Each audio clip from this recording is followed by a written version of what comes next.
हम सबको मालूम है कि मिडिल ईस्ट में जंग चल रही है। इसी बीच टर्की के प्रेसिडेंट तैयब एर्डोगन ने कहा कि अगर इजराइल को नहीं रोका गया तो ये क्रूसेड की शक्ल इख्तियार कर लेगा। क्या थे ये क्रूसेड्स, क्यों हुए और इनके रिजल्ट क्या थे? चलिए जानते हैं। क्रूसेड्स यानी धर्मयुद्ध 11वीं से 13वीं सदी के बीच यूरोप से शुरू हुए थे। इनका मेन मोटिव था पवित्र भूमि यानी यरूशलेम पर कंट्रोल पाना, जो उस समय मुस्लिम शासनों के पास था। ये युद्ध क्रिश्चियंस और मुस्लिम के बीच हुए थे। यहां पर हमें समझना होगा कि यरूशलेम का रिलीजियस सिग्निफिकेंस क्या है। ईसाई धर्म के फॉलोवेर मानते थे कि यह स्थान जीसस क्राइस्ट के जीवन और मृत्यु से जुड़ा है। वहीं इस्लाम में भी यरूशलेम को बेहद पवित्र माना जाता है। पहला क्रूसेड 1096 में शुरू हुआ।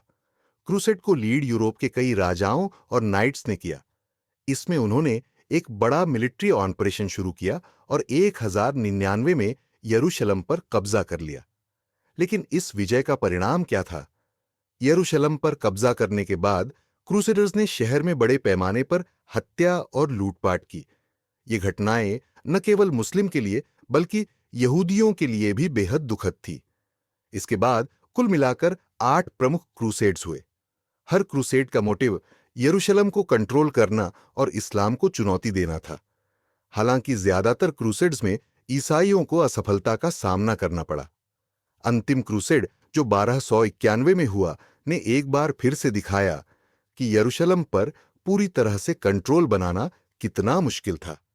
इस बार मुस्लिम सेना ने क्रूसेडर्स को पूरी तरह से बाहर कर दिया।